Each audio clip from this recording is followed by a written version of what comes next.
Doctor Tahirul Qadri साहब ने जानते हो सारे? अच्छा, हुण मैं हकीम साहब की तो डॉक्टर साहब की गल सुना लगा जिहड़ी अज तक तुसां सुनी कोई नहीं किसी बंदे भी। मैं वाला ऐलान कह रहा, प्रोफैसर डॉक्टर ताहरुल कादरी साहब जलसा करन आए सियालकोट, ये बड़िया सालों की पहलों की गल है। उत्थे हकीम साहब नूं भी उन्होंने बुलाया सी, हकीम अब्दुल हई साहब नूं उन्होंने उत्थे बुलाया। वो जो जलसा खत्म हो गया तो हकीम साहब नालों घर वाले बड़ी मुहब्बत करते सन, उन्होंने पता अल्लाह दा वली दरवेश फकीर है। एक कमरे च प्रोफैसर डॉक्टर साहब नूं बिठाया तो एक कमरे च उन्होंने लैदा हकीम साहब नूं बिठाया। वे ज़रा रश घट होंदा तो फिर तुहाडी मुलाकात जिहड़ी है ना वो डॉक्टर साहब नाल, डॉक्टर साहब कोई छोटे बंदे तो नहीं सन ना, बड़ा नां सी। अच्छा जी, ए हकीम साहब खुद अपनी जुबानी गल सुना रहे हैं जी, मैं अगू तुहानूं सुना रहा, मैनूं चंगी लगी तां तुहानूं सुना रहा। हकीम साहब फरमाते ने भी असीं बह गए इंतज़ार वास्ते, भी चलो ज़रा रश घट होंदा तो फिर मुलाकात करने आ। वो दूसरे कमरे च सन तो हकीम साहब दूसरे कमरे च सन।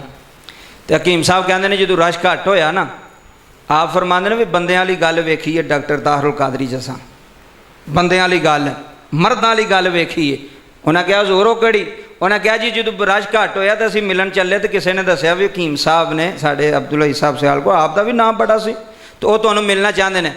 हकीम साहब फरमाते ने भी जी उंजदे होंदे जिवें अज नहीं, अभी टाइम नहीं हमारे पास, थोड़ी देर तक आना, अभी रश बहुत ज़्यादा है, अभी पीर साहब को टाइम, अभी लामा साहब को टाइम, थोड़ी देर तक मिलियो जी, अजे रश बड़ा है। आप फरमाते जी उंजदा होंदा तो होर फुलदा, मैनूं मिलन वास्ते हकीम साहब बैठे ने। कहते हैं बंदियां वाली मर्दां वाली गल उस बंदे च वेखी है। अजे असीं सोचने पे भी उठ के जाइए, वो पहला उठ के आ गया। ऐ जे गल जो अंदर आकड़ गरूर तकबर आ जाए ना, फिर इलम भी काम नहीं देंदा, फिर तकवा भी काम। कहते हैं असीं ये जा रहे हैं मिलन, वो आप ही उठ के आ गए। वो जो उठे तो हकीम साहब फरमासी भी उठ खलो, तो आलमे दीन सन, अल्लाह ने बड़ा मकाम दिता सी, तो साढ़े कोल ना 10 मिनट कुर्सी पर बैठे रहे। तो जदों जान लगे ना डॉक्टर साहब तो कह लगे हकीम साहब आपने हमें, हुण सुनियो किड्डी वड्डी गल की डॉक्टर साहब ने हकीम साहब ने। डॉक्टर ताहरुल कादरी साहब कह लगे हजूर आपने हमें अपनी खलवतों और अपनी जलवतों में हमें याद रखना है। हर बंदा नहीं समझदा खलवत जलवत, मैं तुहानूं और सादा कर देना वा, और सादा।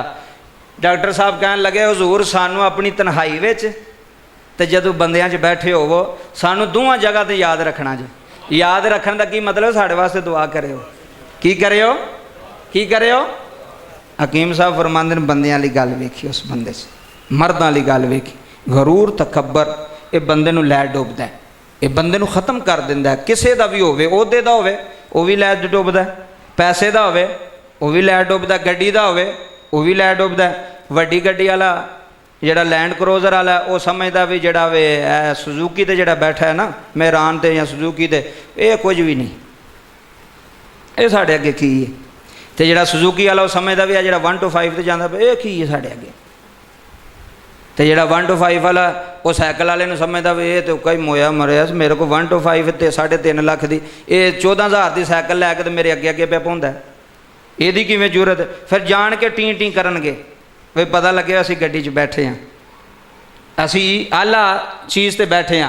ये जिहड़ियां चीज़ां ने ना ये बंदे नूं मारदियां ने, यह बंदे दा मरतबा घटांदियां ने, बंदे नूं जमीन तो सुट छड्डियां ने कि बंदे दे अंदर आकड़ गरूर तकबर, बंदा वो तो पहुँच जाए तो थल्लड़ियां कोई समझे ना, जे अमीर हो जाए तो गरीबां नूं कुछ। महल्ले दे विच वेख लो जिहदी कोठी वड्डी होवे ना, जिहदी कोठी वड्डी होवे तो एवें पिया पानी सुट्टदा सड़के विच, भी गल ते करे साडे नाल कोई। असीं हुणे इन्हां नूं थाणे टका देने, SHO साडा, ASI साडा, मुंशी साडा, थाना साडा। तो मैं क्या सारा कुछ तुहाडा है, ओहदा अल्लाह ही। ਉਹ SHO ਨੂੰ ਵੀ ਪੁੱਠਿਆਂ ਕਰ ਛੱਡਦਾ ਹੀ, ਉਹ ASI ਨੂੰ ਵੀ ਪੁੱਠਿਆਂ ਕਰ ਛੱਡਦਾ ਹੀ। ਜੇ ਉਹ ਕਿਸੇ ਉਹਦੇ ਨਾਲ ਤੇਰਾ ਮੱਥਾ ਲੱਗ ਗਿਆ ਨਾ ਕਿਸੇ ਅੱਲਾ ਵਾਲੇ ਨਾਲ, ਤੇ ਤੇਰਾ ਖਾਨਦਾਨ ਹੀ ਅਗਲਿਆਂ ਤਬਾਹ ਕਰ ਛੱਡਣਾ, ਤੇਰਾ ਰਹਿਣਾ ਕੱਖ ਕੰਡਾ ਵੀ ਨਹੀਂ। ਇਸ ਵਾਸਤੇ ध्यान नाल हर बंदे ने नाल शरारत करया करो, तो हर बंदे ना छेड़िया करो। बड़े बड़े अल्लाह वाले होंदे जे जिन्हां दी आह लग जाए बंदे दी दुनिया आखरत तबाह हो जाती है। अल्लाह पाक के दुआ गोवा खाल के कायनात इन्हां गल्लां ते अमल दी तौफीक अता फरमाए।